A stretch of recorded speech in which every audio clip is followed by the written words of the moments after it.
Muito bem, meus irmãos, vocês podem se assentar. Nós estamos caminhando para a quinta mensagem. Quarta mensagem? Quinta mensagem. É a quarta que eu prego, mas é a quinta da série. Se a gente colocar o Sebastião no meio aqui, é a quinta mensagem da série. Eu fiz a conta aqui e o Juca me... Mas foi tranquilo, Juca. Eu também fiquei na dúvida. Nós estamos trabalhando nesses últimos domingos, eu discípulo, completamente religioso, mas radicalmente cristão. E hoje o tema da nossa série, seja a imitação de Cristo. Seja a imitação de Cristo. Todo bom discípulo, ele é uma imitação de Cristo. E vamos lembrar aqui o fator imitação, Vamos lembrar aqui, todo brasileiro conhece o fator imitação, não é verdade? Porque você já comprou alguma coisa de uma marca muito cara, você não tinha dinheiro para comprar o original da marca, você comprou o quê? A imitação. Então a imitação não é o original. Primeira coisa que quando você olha o tema dessa mensagem, você precisa desarmar o seu coração. Porque a imitação já fala por si só, ela não é o original. Não estou pedindo para você ser igual a Jesus no sentido original da coisa, da circunstância. Não é. Você é uma imitação. E como toda imitação, se você já comprou uma imitação, como eu já pequei nesse quesito, você também, como um bom brasileiro, já deve ter ido, pelo menos na 23 de março, lá em São Paulo, Lá é a rua das imitações, Então, se você foi um dia lá, você viu que a imitação, ela lembra o quê? O original. Ela traz a lembrança do original, ela tem o jeitão do original, ela tem lá a etiqueta, meio que original, Aí assim, e de longe, ela se passa até por o quê? Tem muita imitação que de longe, e até mesmo de perto, se passa pelo quê? Pelo original, não é verdade? Então é nesse quesito que eu estou falando para você, que eu vou convidar você nessa noite a ser uma imitação de Cristo Jesus. Lembrando desse fator, porque nós temos limitações. Nós temos limitações. Eu e você fomos maculados pelo pecado. O pecado atua em todos nós aqui. Independente se você um dia confessou Cristo Jesus, você não vive mais no pecado, mas a força do pecado ainda atua de alguma forma em você. Às vezes criando um ídolo, às vezes fazendo com que você cometa alguns deslizes, tirando a sua paciência. Tanto que o apóstolo Paulo, em Gálatas capítulo 5, vai exortar a sua igreja, vai exortar a igreja de Cristo Jesus a caminhar no fruto do Espírito Santo.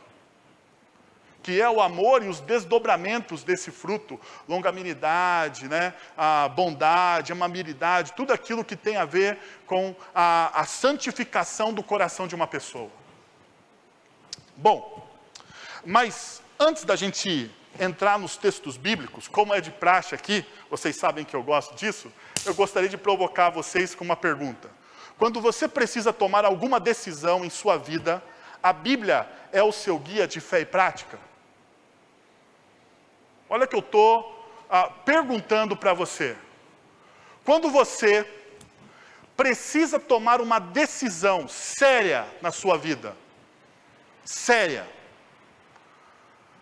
a Bíblia é o seu guia de fé e prática. Semana passada nós tivemos a grande alegria de receber alguns irmãos e irmãs aqui na nossa comunidade. Não sei se você prestou atenção, mas eu, toda vez que faço essa cerimônia, esse momento de batismo e recepção de novos membros, eu presto atenção naquilo que eu estou lendo. E uma das perguntas que a gente faz àqueles que estão adentrando as portas da nossa comunidade é se eles aceitam a Bíblia como seu livro de regra, de fé e de prática. Então eu estou perguntando você que já participou de uma comunidade, ou talvez você que tem uma caminhada na fé cristã, você que lê a Bíblia, você que é um interessado nas Escrituras Sagradas. Você como um interessado, como um leitor, como alguém apaixonado por Jesus, que faz parte dessa comunidade, ou caminha com a gente. A Bíblia é o seu livro de regra, de fé e de prática. Quando você precisa tomar uma decisão, aonde você busca as suas fontes? Você pode buscar as fontes para a sua decisão em vários locais, não é verdade? Na psicologia, na filosofia, na matemática, talvez, na estatística, né? Se você trabalha com mercado. Ou até mesmo se você gosta muito de matemática, né? Dizem os matemáticos que a vida é uma estatística, né?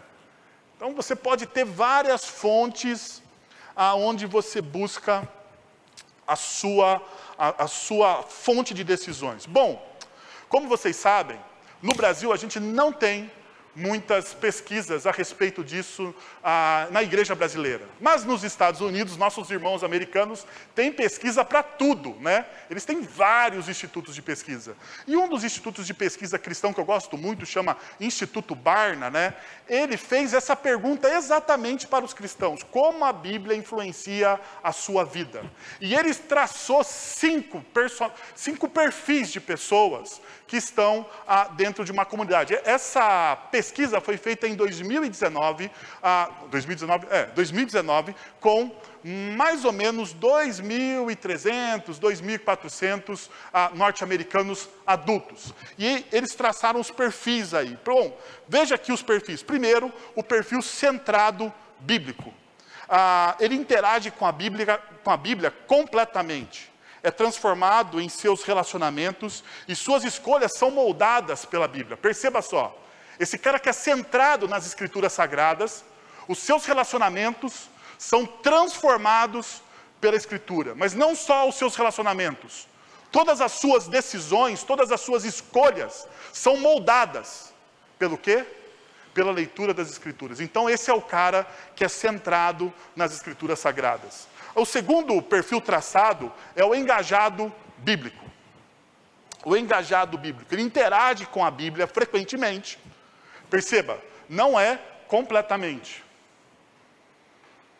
É frequentemente. Parece sinônimo, mas não é. Tem um pequeno detalhe aqui. Ele interage com a Bíblia frequentemente. Tem o seu relacionamento com Deus e com as pessoas afetado pela Bíblia. Perceba que não é moldado, não tem aqui as decisões, as escolhas, mas sim, a Bíblia tem certa influência nessa pessoa. Ainda existe o amigo bíblico, o cara que acha a Bíblia maneira, um amigo bíblico. Ele interage com a Bíblia regularmente, tem a Bíblia como fonte de insights. Agora perceba o seguinte, ele tem as Sagradas Escrituras como fonte de insights sobre espiritualidade e conhecimento. É como você lê um livro de autoajuda e você tem aquele insight sobre organização empresarial, sabe? Então essa pessoa tem um insight, uma ideia. Então ela ouve Jesus sobre, por exemplo, perdão. E ela tem algum insight sobre perdão. Ela dá algum plano sobre perdão. Ou ainda sobre uma fonte de conhecimento, como um livro que se lê e se adquire conhecimento. Existe o neutro bíblico, a pessoa neutra. Esse neutro interage com a Bíblia raramente. Sua vida é pouco afetada ou influenciada pela Bíblia. Quando afetada, é uma tradição. Geralmente essas pessoas são aqueles que herdaram uma tradição cristã na sua família. Então, eles têm uma tradição. Eles fazem, mas eles não sabem o porquê. Já percebeu que tem coisa na sua vida que você faz, mas você nunca perguntou, por que eu faço isso? Isso é uma tradição, isso é algo que foi arraigado pelos seus pais. E veja só, não é necessariamente ruim, não estou falando mal, estou falando que é uma tradição, e ponto. Mas se eu fosse você, eu perguntaria pelo menos o porquê das coisas. Ok? Ainda, existe aquele indiferente bíblico. A interação bíblica é insignificante, ou quase nenhuma, zero, nula. A vida não sofre nenhum impacto das Sagradas Escrituras, ele é autônomo. Ou seja, todas as decisões dessa pessoa, não passa 1 milímetro sequer pela Bíblia. Ele toma as decisões dele de maneira autônoma. Ele toma decisões a partir daquilo que ele aprendeu na faculdade, em outras ciências, em outros lugares. Ele não olha para a Bíblia em momento algum. Agora, uma coisa que é curiosa, meus irmãos. Lembra que eu falei que quem participou dessa pesquisa foram cerca de 2.300 a 2.400 pessoas, né, informadas pelo Instituto Barna, que responderam 14 perguntas para traçar esses perfis? Qual que é a porcentagem de cada um desses perfis? Veja só, o centrado bíblico é 5% daqueles que responderam positivamente as respostas. O engajado bíblico, 19%. O amigo da Bíblia também empata ali com 19%. O neutro, 9%. E por final, a gente tem o indiferente bíblico, 48% dos entrevistados. E se a gente olhasse, né, de maneira muito encorajadora, e falasse assim, pelo menos boa parte das pessoas tem algum contato com as Sagradas Escrituras. Agora veja uma coisa que a pesquisa me mostrou. Os 2 primeiros, que seriam as pessoas mais engajadas, ou comprometidas, melhor dizendo, com as Sagradas Escrituras, ano após ano, na pesquisa vem caindo. E esses engajados, o centrado, o engajado bíblico, eles têm migrado ou para um amigo bíblico, ou para o neutro bíblico. Então perceba, aqueles que eram antigamente, até igualitariamente, por exemplo, há 5, 6 anos atrás, o centrado bíblico estava em 11%. Hoje, 5%. Mas uma coisa que talvez seja um sopro de esperança, aquele que é indiferente bíblico, ele também está migrando para o amigo bíblico. Talvez seja um sopro de esperança. Mas pensa só comigo, como seria uma comunidade cristã com amigos bíblicos? Pessoas que olham para as Sagradas Escrituras regularmente. Elas leem regularmente, elas leem de 2 a 3 vezes por semana a Bíblia. Regularmente, elas vão à igreja. Regularmente, elas até participam de algum ministério ou de alguma campanha da comunidade de fé. Mas perceba a sutileza da coisa. Ao olharem para Jesus, elas veem Jesus como um bom mestre. Porque a Bíblia, ela dá insights. A Bíblia me dá conhecimentos. Mas a Bíblia não me passa princípios e valores. Perceberam? Qual seria então as implicações disso para a nossa vida? Qual seria a implicação se numa comunidade de fé, ou até mesmo na nossa sociedade, nós perdêssemos as pessoas que são centrados biblicamente? Qual seria o impacto do Evangelho nas nossas famílias se a partir de agora nós olhássemos para Jesus, não como Senhor e Salvador das nossas vidas, mas como um guru espiritual, um mentor de autoajuda, alguém que tem grandes insights sobre a vida, sobre a família, sobre dinheiro, sobre relacionamentos. Mas o problema de nós olharmos para as Sagradas Escrituras dessa maneira, é que nós perdemos o nosso impacto, porque as Sagradas Escrituras, os Evangelhos, o Antigo Testamento, o compêndio da narrativa, da nossa história, da história da humanidade, ele não tem bons insights. Eles têm vários imperativos.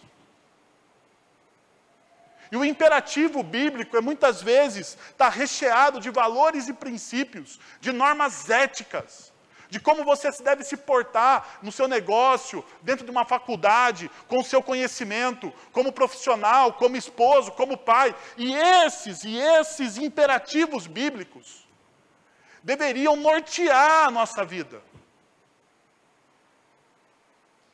Mas como a gente está se tornando amigo da Bíblia, eles são insights.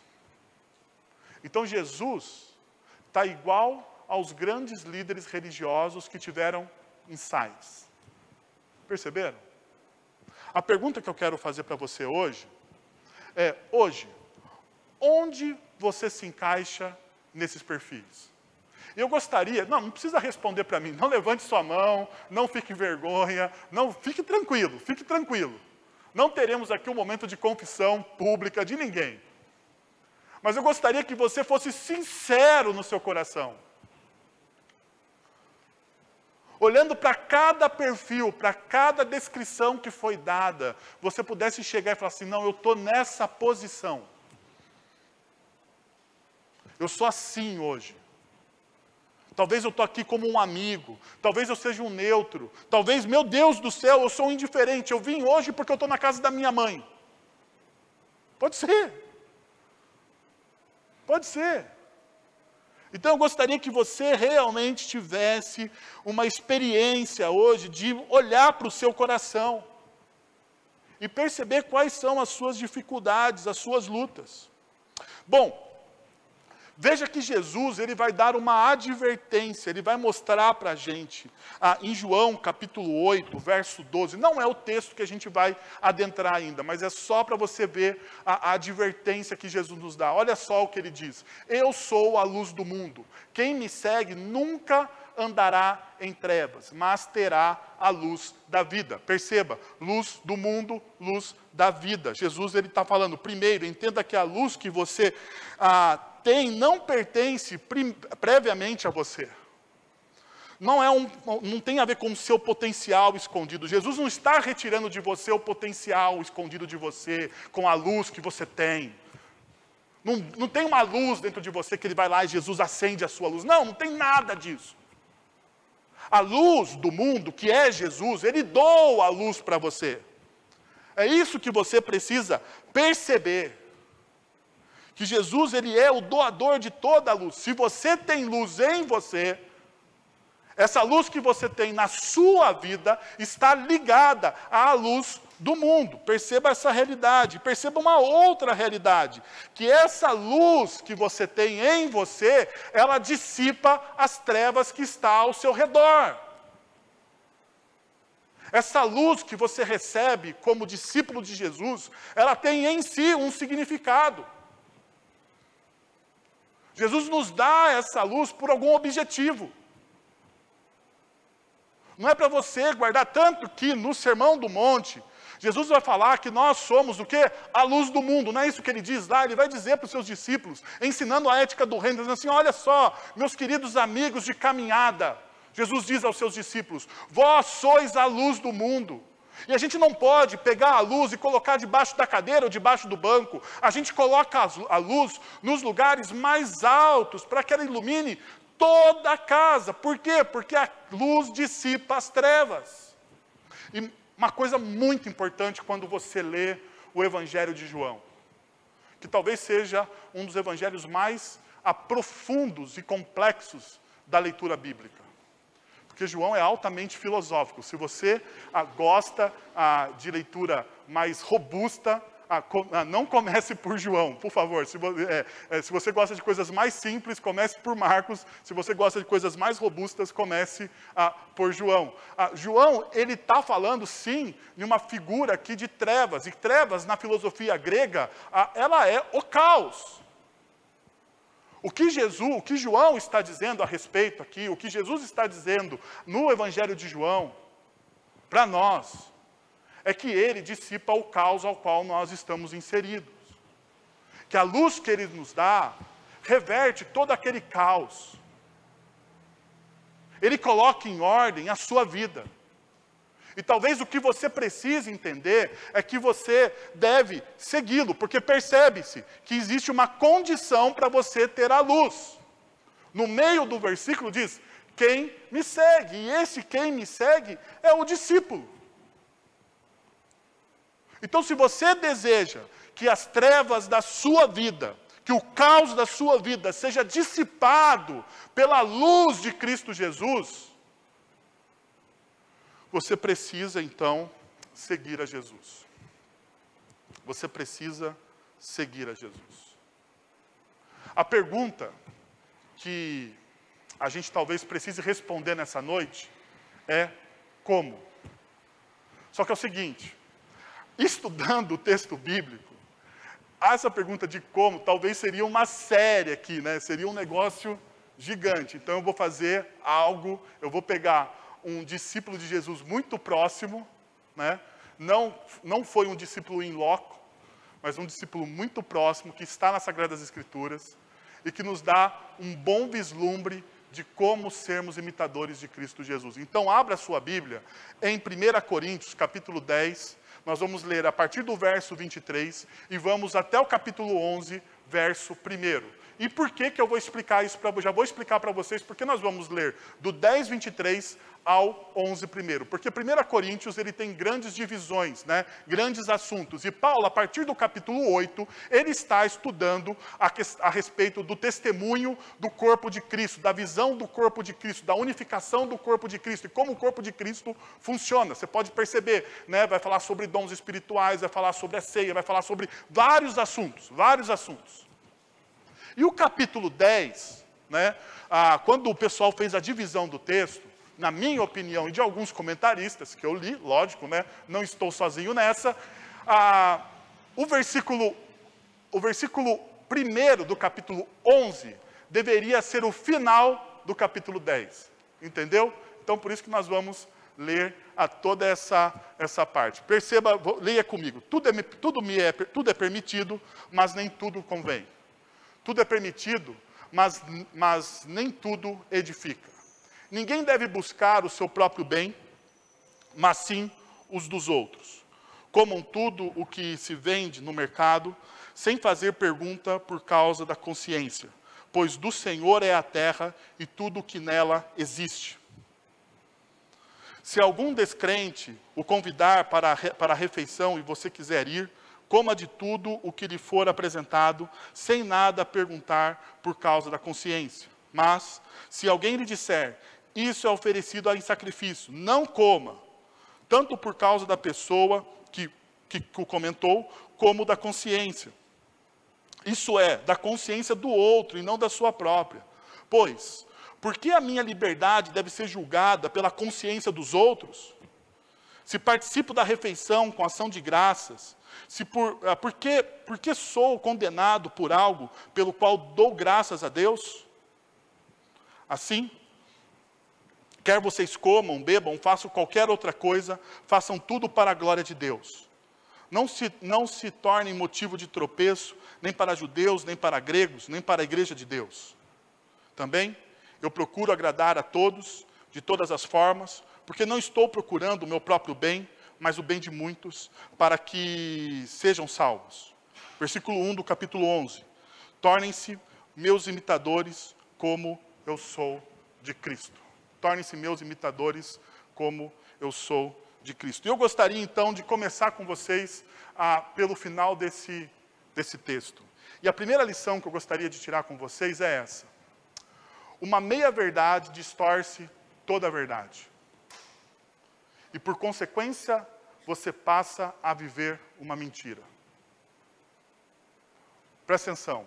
Uma meia-verdade, ela distorce toda a verdade. Por consequência dessa meia-verdade, você passa, então, a viver uma mentira. Deixa eu mostrar uma coisa para vocês, que muitas vezes nós temos isso como uma grande afirmação cristológica. E perceba o que Paulo está dizendo aqui no verso 1 do capítulo 11 de 1 Coríntios. Eu sou de Cristo.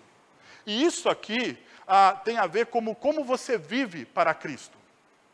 Eu ia até colocar aqui um nome teológico, cristologia. A cristologia de Paulo tem a ver com esse versículo. A cristologia é o estudo de Cristo, né? É o estudo da pessoa de Cristo dentro da teologia. Mas para você entender, para trocar em miúdos, para ficar claro para todo mundo, é como você vive para Cristo. Paulo está falando assim, como você vive para Cristo? Ou Paulo está dizendo para a igreja de Corinto como ele vive para Cristo. E para viver para Cristo, eu gostaria de desconstruir uma informação ou uma afirmação que você tem na sua vida. E a afirmação que eu quero desconstruir com você é essa: Jesus é o meu único e suficiente Salvador. Você está com medo disso, né? Já sei que você ficou, já olhou torto aí, você que nasceu em igreja, né? Ele falou, como é que você vai desconstruir esse negócio? Então, deixa eu perguntar, qual é o erro? Você falou já isso várias vezes na sua vida. Eu também. A pergunta é, qual o erro?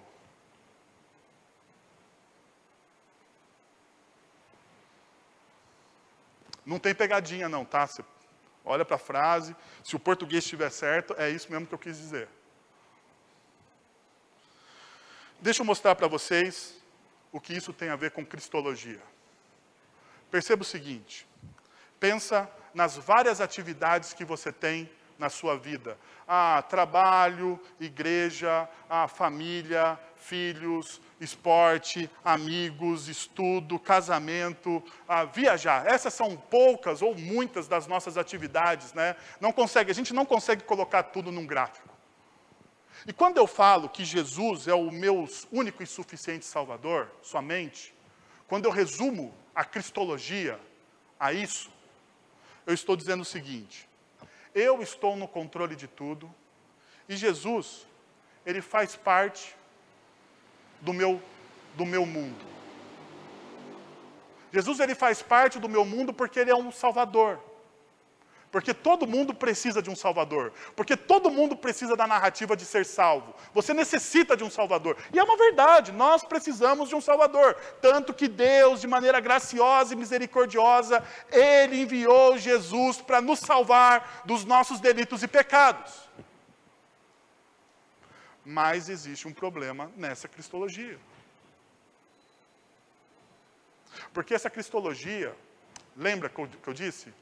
Ela é uma meia verdade. Ela não está errada no seu bojo teológico. Mas ela não pode estar desacompanhada. Ela nunca deve estar desacompanhada. Na pregação da igreja primitiva, dos primeiros cristãos, essa afirmação teológica correta, ela nunca estava desacompanhada. Porque quando a gente reduz uma verdade, a gente cai em um erro, e pode distorcer esse erro, minimizando Jesus a um simples, mero Salvador. Olha só que interessante a narrativa humanista de Jesus como um mero Salvador. Você é especial. Você precisa ser salvo. Deus não aguentaria viver a eternidade dele sem você. Então o que Deus faz? Um Deus que não aguenta viver sem você, ele envia o quê? Jesus por você. Porque afinal de contas, esse Deus que não aguenta viver sem você, ele está aqui para te servir. Então você pode determinar, como alguns irmãos fazem às vezes, nas suas orações de maneira errada. Você pode determinar a sua saúde, você pode determinar a sua prosperidade, você pode determinar o que Deus vai fazer, o que Deus não vai fazer. Você pode determinar as coisas para Deus. Porque afinal de contas, o Deus Todo-Poderoso, Criador dos céus e da terra, ele está aqui para te servir. Perceberam? Porque afinal de contas, o Deus, Criador dos céus e da terra, que está aqui para te servir, Ele veio te salvar.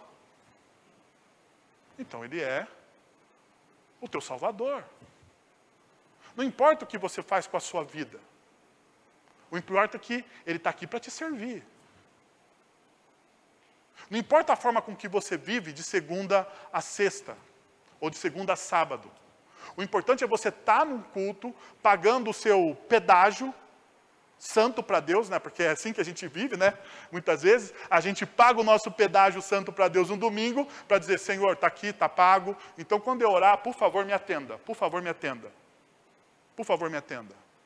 Porque afinal de contas, você é o meu Salvador. Parece a espiritualidade tupiniquim brasileira, essa aqui?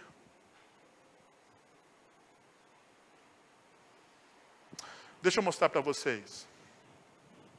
Reorienta, então, a sua afirmação. Jesus, antes de ser seu Salvador, Jesus é o meu único Senhor.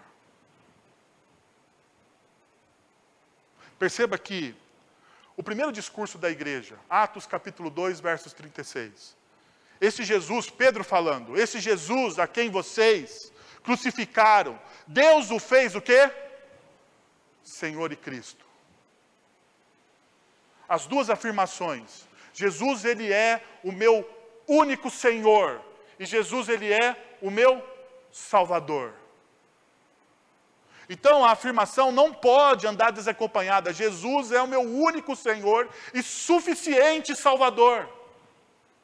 E isso muda completamente a forma com que eu vivo a minha vida. Completamente a forma com que eu vivo a minha vida. Por quê? Porque Jesus, Ele é o meu Senhor.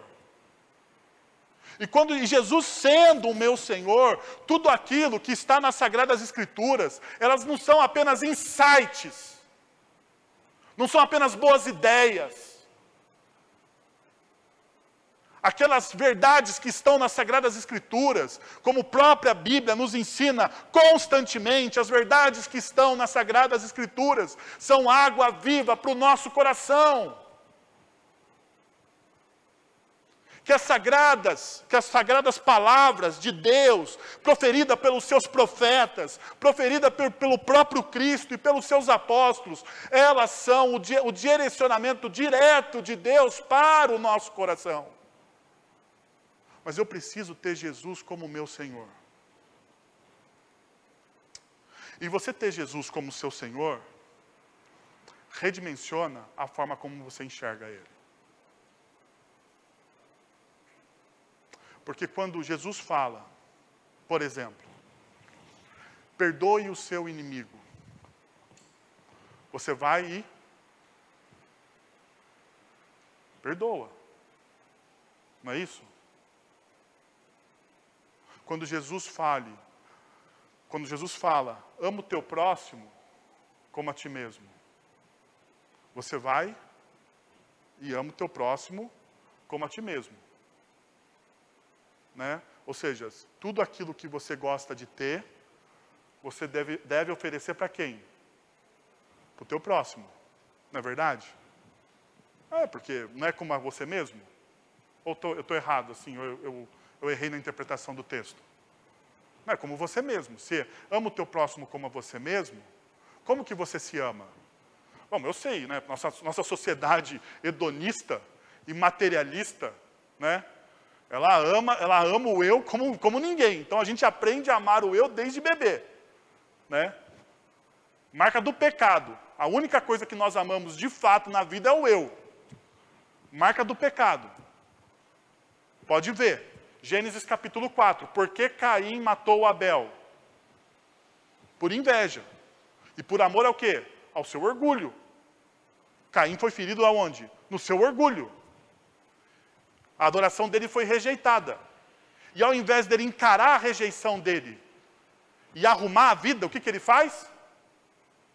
Ele elimina aquele que é melhor do que ele. Percebe, né? Então, já que eu não consigo lidar com o outro, o que eu faço com o outro?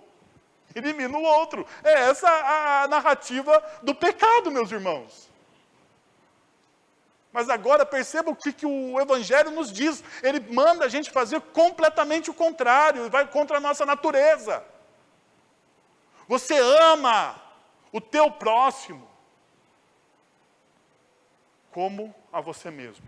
Mas viu, o teu próximo não é aquele cara que você gosta. É também, mas não é só ele. Porque daí você precisa lembrar da parábola do bom samaritano. Lembra da parábola do bom samaritano? Que Jesus conta e os fariseus, eles ficam escandalizados com Jesus. Então Jesus, ele manda você amar o teu próximo. Jesus, ele manda você ser generoso.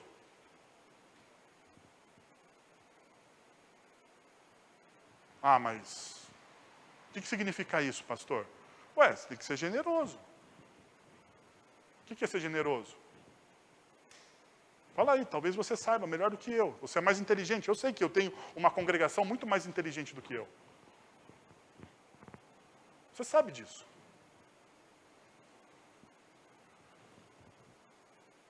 Jesus pede para você honrar a Deus. Ah, filho, Jesus pede para você honrar os seus pais. Honra o teu pai e tua mãe. Esse é o primeiro mandamento com promessa. Não está lá? Ah, marido, Jesus manda você não olhar para a mulher, né, do outro. Você tem que olhar para a sua mulher. Você tem que olhar. Ah, pastor, mas eu escolhi mal. O problema é seu. Né? Fazer o quê? Você não teve sabedoria. Próxima vez... Não tem próxima vez. Já era. Então, te deu mal. Mas agora honra. Mulheres. Ah, mulheres também. Mulheres também. Jesus manda vocês honrarem os seus maridos. Ah, mas e o feminismo? Não interessa. Jesus não é o seu Senhor? Jesus não é o seu Senhor? A Bíblia não diz que a mulher sábia edifica o seu lar? A Bíblia não ensina que a mulher que é piedosa santifica o seu marido? Não é isso que a Bíblia diz? Pelo menos está na minha Bíblia. Está na minha Bíblia.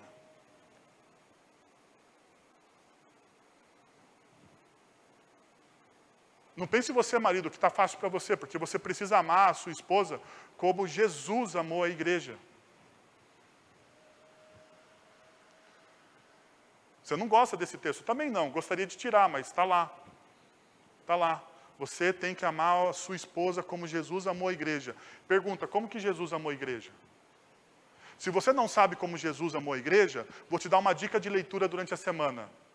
Amós. Vai ler lá o profeta.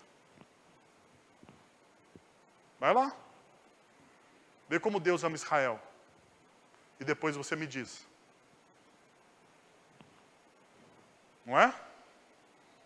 Mas é assim. É assim que as Sagradas Escrituras nos ensinam. E Jesus é o nosso Senhor. Ele também é o nosso Salvador. Mas Ele é o nosso Senhor. Ele é o nosso Senhor. E é por isso que Ele vai para aquela cruz. Jesus, Ele vai para aquela cruz para assentar à direita de Deus Pai Todo-Poderoso. E quando Ele senta à direita de Deus Pai Todo-Poderoso, Ele se torna o Senhor dos Senhores. E quando Ele se torna o Senhor dos Senhores, todo nome está sujeito a quem? Ao nome de Cristo Jesus. Todo mundo se dobra diante de Cristo Jesus. E no dia que Ele ressurgir, o que vai acontecer? Ele vai julgar os vivos e os mortos. Não é isso? Ele é o Senhor. Inclusive, se você ainda não leu o Apocalipse, você deveria ler.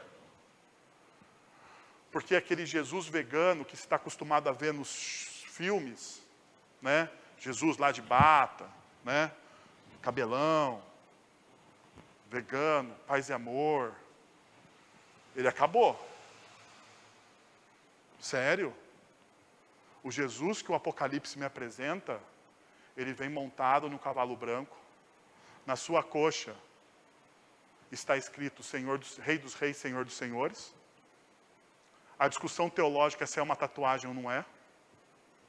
É a discussão teológica, né? Porque se A imagem que tem de Jesus sentado num cavalo é a imagem do governador romano. A armadura romana não é igual à armadura medieval dos séculos passados. A armadura romana, as pernas estão descobertas. Então, se está escrito na coxa, né? Então, mas depois é uma outra discussão, não tem nada a ver com o que eu estou falando. A questão é que o Jesus que vai chegar sentado num cavalo branco, poderoso, implacável, com seus olhos flamejantes, é esse Jesus que vem na história. E você ousa desobedecer esse Jesus? É isso mesmo que você está me dizendo? Que você prefere ser amigo da Bíblia do que um crente centrado nas Escrituras? Faz um favor, então. Faz um favor. Quando esse Jesus despontar na história, e você tinha outras fontes para tomar suas decisões, filosofia, curso XYZ, faz o seguinte, apresenta os seus diplomas para o Rei dos Reis e Senhor dos Senhores. Faça isso. E vê se vai valer alguma coisa. Faça isso. Mas eu sei, quando nós falamos sobre isso, não é muito palatável para o nosso coração. Não é. Porque afirmar a glória de Cristo Jesus na igreja brasileira do século XXI perdeu o seu valor. Afirmar que Jesus é o nosso único Senhor e suficiente Salvador, perdeu, vocês perceberam? A gente ouve vários Jesuses por aí. Vários. Mas a gente não vê o Jesus Senhor e Salvador. Uma outra coisa, meus irmãos. Então, perceba o seguinte, que diante de tantas coisas que você faz na sua vida, a cruz vai estar no centro, o seu eu vai estar bem pequenininho em Jesus, porque é o que a Bíblia me ensina, é que a sua vida vai estar lá, bem pequenininha em Jesus, e daí você vai poder tomar todas as suas decisões, ou melhor, você será auxiliado a tomar todas as suas decisões através das Sagradas Escrituras e da ajuda valorosa do Espírito Santo em você. Olha que beleza. Você não anda mais sozinho. E você precisa disso. Então, quando Paulo nos diz, eu sou Jesus, eu sou de Cristo, você é de Cristo ou você restringiu Cristo a um mero Salvador? Jesus, ele é o Cristo do Paulo, é o Senhor, e não meramente o Salvador. Ele é os dois. Por ser Senhor, é o seguinte, meus irmãos, por Jesus ser Senhor, ele se torna o quê? O seu Salvador. Se você tira o Senhor, você tem um Salvador? Não. Não. Por ser Senhor da vida e da morte, ele te dá o quê? A salvação. É por isso que Cristo é o seu Salvador, porque ele é o seu Senhor também. Essa é a lógica bíblica. Perceba uma segunda coisa, uma segunda coisa. Diante das bifurcações da vida, minhas escolhas glorificam a Deus? Quando você tem uma bifurcação, porque nem sempre a nossa vida é preto no branco, não é verdade? Tem um cinza degradê lá. E daí Paulo está trabalhando sobre esse cinza degradê aqui em 1 Coríntios. Olha só o que ele vai dizer. Se algum descrente o convidar para uma refeição, e você quiser ir, coma tudo o que lhe for apresentado. Eu gosto desse texto, porque o pessoal que é meio puritano, fica escandalizado com Paulo. Porque olha o que ele está dizendo. Se algum descrente, o que é isso aqui? Se algum ímpio convidar você para uma festa, e você quiser ir, você vai. Você vai. Porque não existe para Paulo as coisas do mundo e as coisas de Deus. Não existe o sagrado e o profano.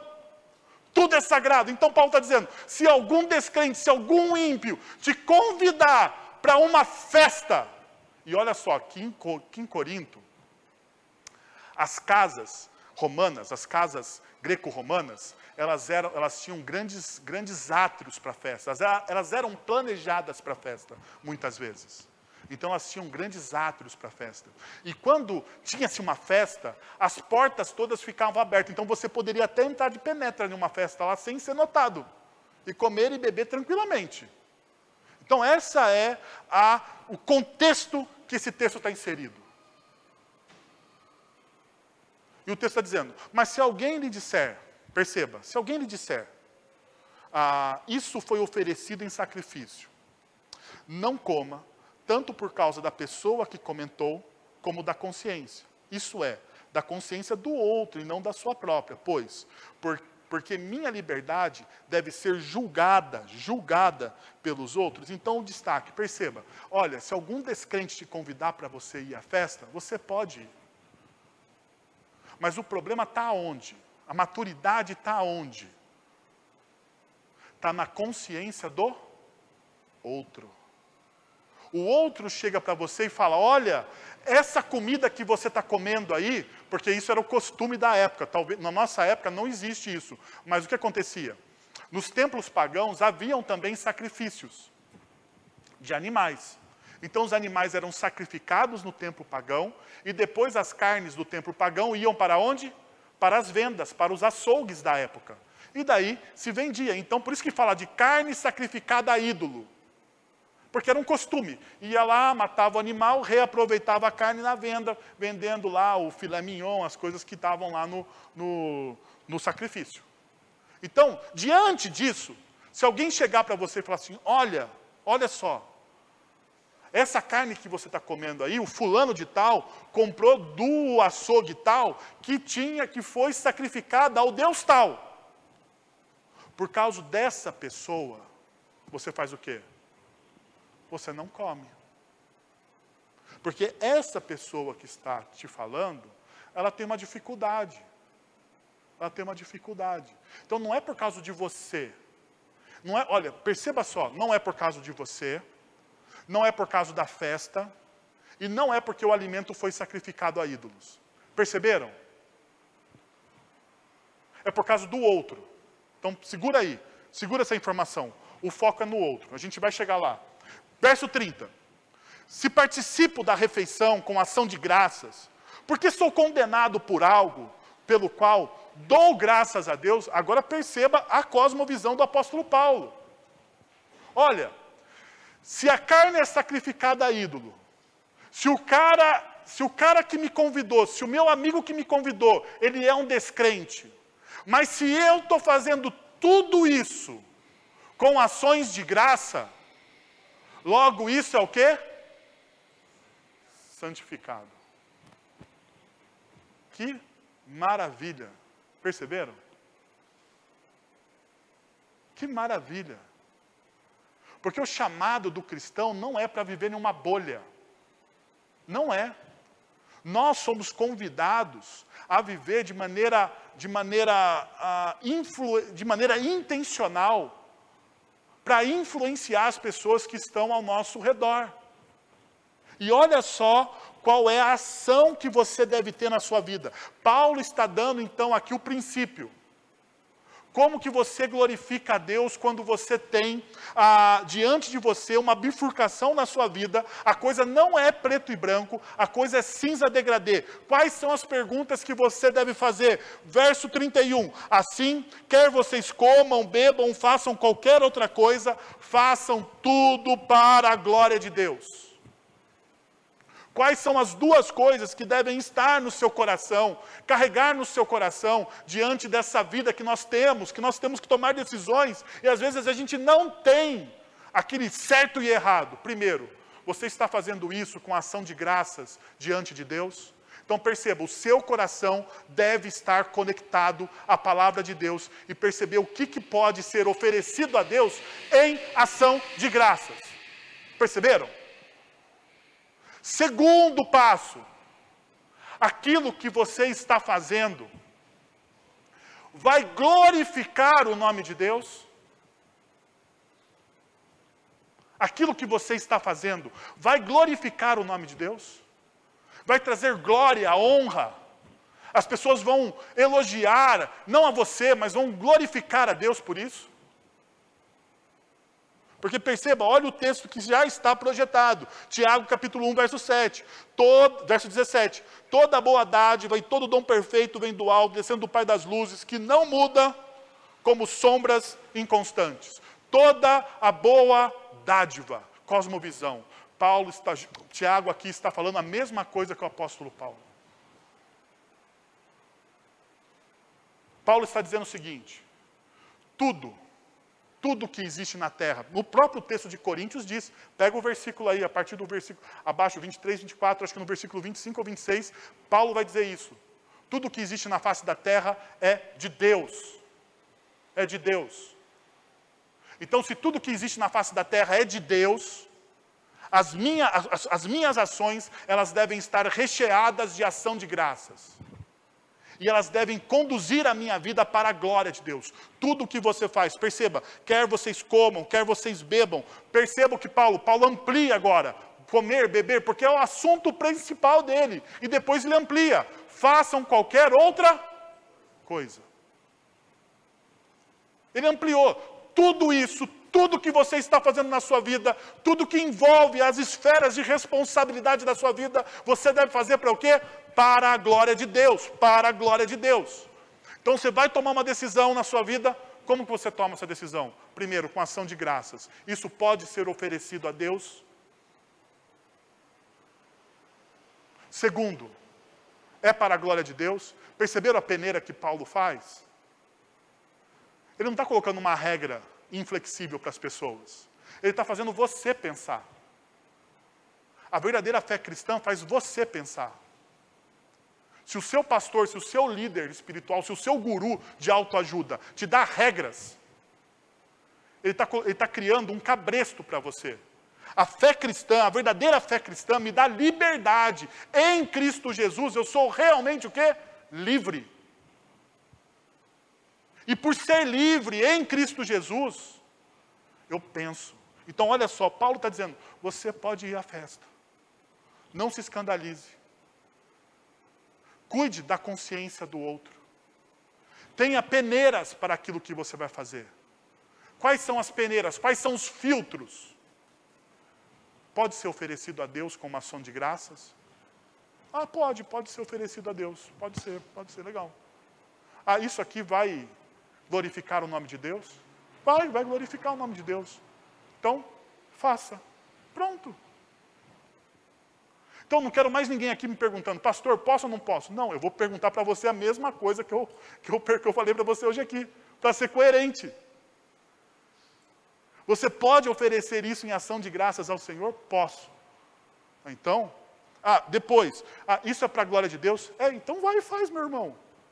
Eu posso ficar até escandalizado, mas vai e faz, não se preocupe comigo. Vai e faz. Porque isso você faz diante de quem? De Deus. E isso talvez seja o que o Salmo 22, verso 1 vai dizer. Do Senhor é a terra e tudo o que nela existe. O mundo e o que nele vivem. Perceba, do Senhor é a terra. E tudo que existe nela. Qual é a exceção aqui? Qual que é a exceção aqui? Existe exceção?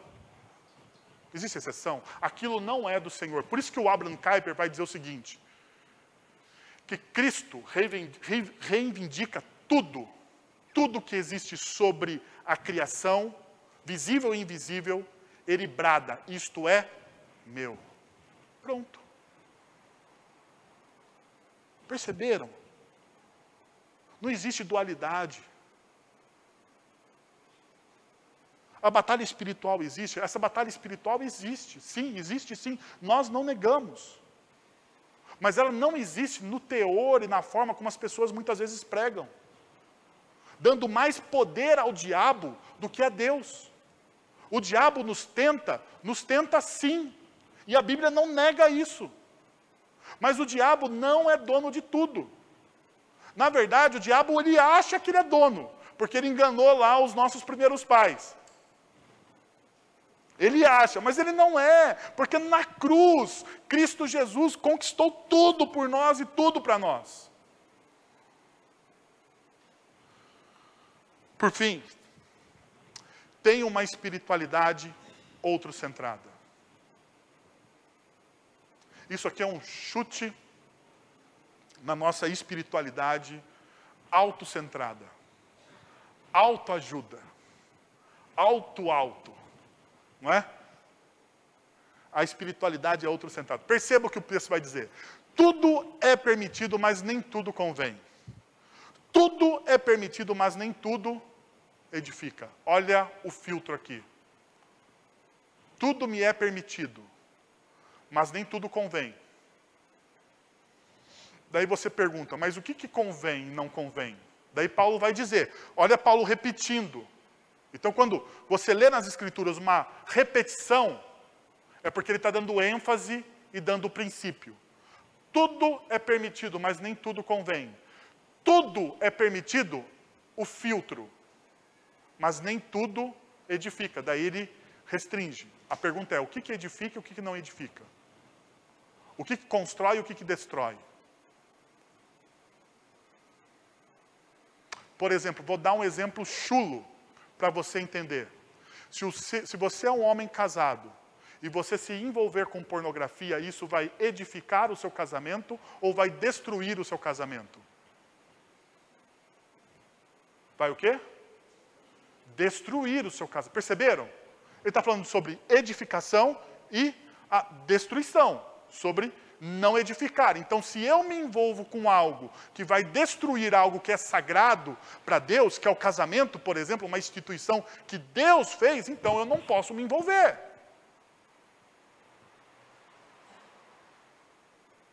Não posso me envolver. Então, isso acontece em qualquer área da sua vida. Qualquer área da sua vida. Se aquilo for destruir, se você é um profissional liberal e alguém quer pagar uma bola, um negócio por fora, e isso é contra as normas da sua empresa, isso vai edificar ou vai destruir, desmoronar a sua carreira? Vai destruir, porque uma hora você vai ser pego. E você vai ser marcado. Percebeu? Edificação e a não edificação. Ou seja, Paulo está dando aqui, então, uma peneira. Agora perceba o seguinte, ele repete isso em 1 Coríntios capítulo 6, verso 12. Tudo é permitido, mas nem tudo convém. Tudo é permitido, mas eu não deixarei que nada me domine. E ele então dá um outro filtro. Em 6,12.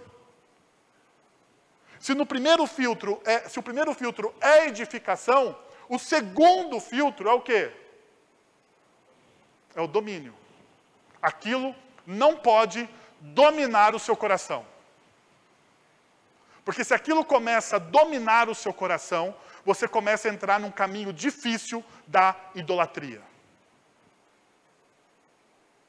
Então você precisa entender, se aquilo começou a dominar o seu coração, se você não consegue mais não viver sem aquilo, então, meu irmão, dá um passo atrás. E diz para essa coisa que quem manda no seu coração é Cristo Jesus.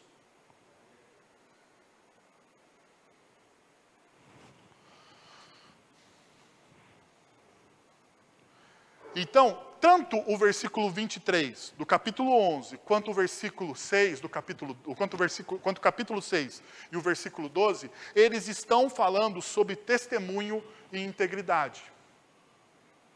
E testemunho e integridade, na carta de 1 Coríntios, está perguntando, mas por que esse texto, então, está falando sobre testemunho e integridade, e o que isso tem a ver com a fé outrocentrada? Vou te responder agora. Ninguém deve buscar o seu próprio bem. 23. Paulo começa a explicar, então, ninguém deve buscar o quê? O seu próprio bem. Mas sim o quê? Os dos outros. Perceba. Não busque o seu próprio bem. 33. Porque não estou procurando o meu próprio bem. Então perceba, versículo de início, 23, 24, final. Final. Porque não estou procurando o meu próprio bem, mas o bem de muitos, para que sejam salvos. Para que sejam salvos. Aonde está ligado esse para que sejam salvos? 32. Não se tornem motivo de tropeço. Nem para judeu, nem para gregos, nem para a igreja de Deus. O seu testemunho e a sua integridade faz com que outras pessoas não tropecem. Por que Paulo dá 2 filtros? Você não pode ser dominado e você tem que fazer coisas para edificar. Porque isso vai tocar nos seus relacionamentos. Vai tocar no seu testemunho. Então Paulo está dizendo, para que eu não me torne tropeço, para que vocês não se tornem motivo de tropeço para os da igreja. Isso me fez lembrar o texto de Mateus e o texto de Lucas, Mateus capítulo 18 e Lucas capítulo 17. Mateus capítulo 18 e Lucas capítulo 17 são praticamente o mesmo texto, né, em diferentes evangelhos, contando a mesma história, o mesmo contexto. Eles estão falando do perdão, de você não se tornar, né? Jesus vai dizer, mas se alguém fizer tropeçar um desses pequeninos que creem em mim, melhor seria amarrar uma pedra de moinho no pescoço e se afogar nas profundezas do mar. É o que Jesus está dizendo. Perceba como é importante o seu testemunho e a sua integridade.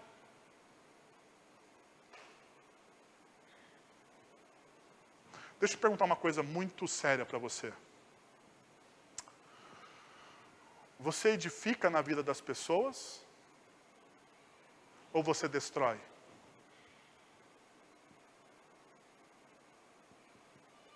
Você edifica ou você destrói? Você é dominado pelos seus desejos? Ou você tem aquilo que o Espírito Santo nos dá, que é o domínio próprio? Gálatas capítulo 5. Veja só. Sabe por quê? Porque quando você perde o seu domínio próprio, e você é dominado pelos seus desejos, deixa eu te dizer uma coisa, você dá um mau testemunho. E alguém que é novo na fé, vê você dando um mau testemunho, acha que Jesus não é tão senhor da sua vida assim. Não é verdade? Jesus não é tão senhor da sua vida assim. Agora, tudo bem, eu estou falando de pessoas de fora. Mas o mesmo Instituto Barna fez uma pesquisa entre jovens cristãos.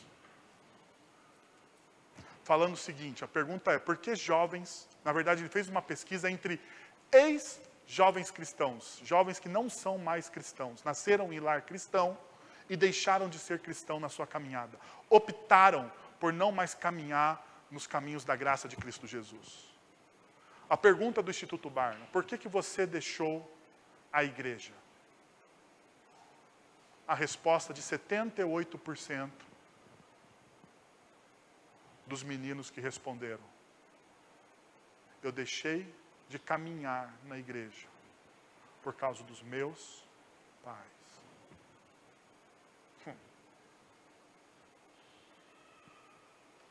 Você se tornou pedra de tropeço na vida da pessoa, de um pequenino do Senhor. Segundo Jesus, seria melhor você amarrar uma pedra de moinho na sua cabeça e se jogar da ponte. Não é? Eu não estou falando, meu irmão e minha irmã, para acalmar o seu coração. Você que tem uma vida íntegra. E o seu filho, isso pode acontecer. E o seu filho, na idade adulta, tomar uma decisão equivocada a respeito da fé. Isso pode acontecer. Eu não estou falando disso. Nossa vida, muitas vezes, não é preto no branco. Tem o cinza degradê.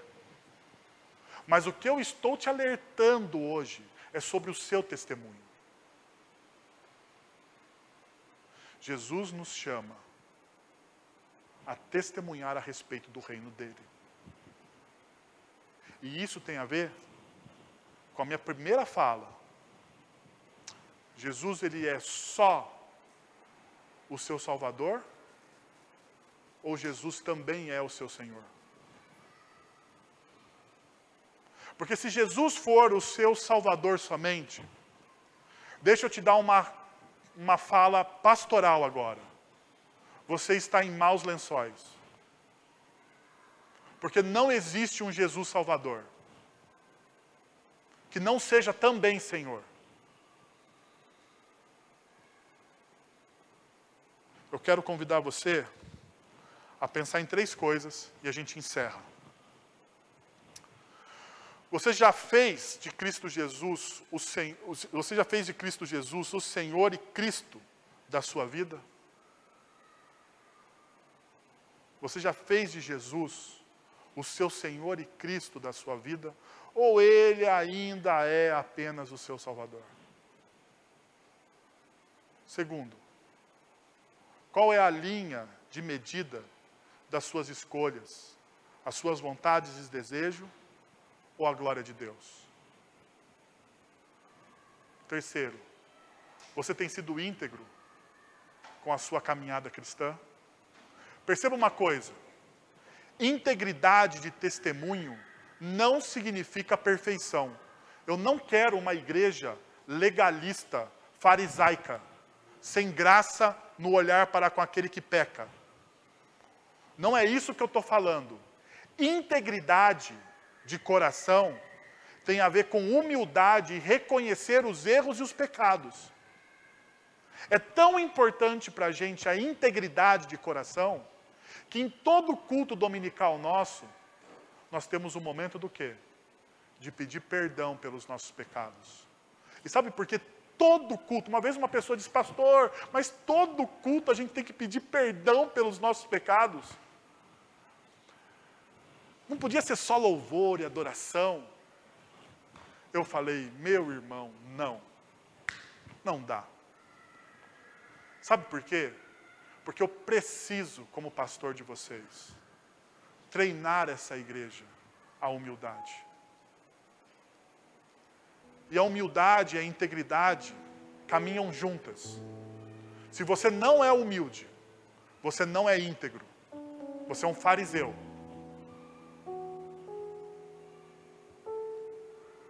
Quero convidar você a fechar os seus olhos, abaixar sua cabeça. E buscar a presença de um Deus gracioso e misericordioso que nos ama.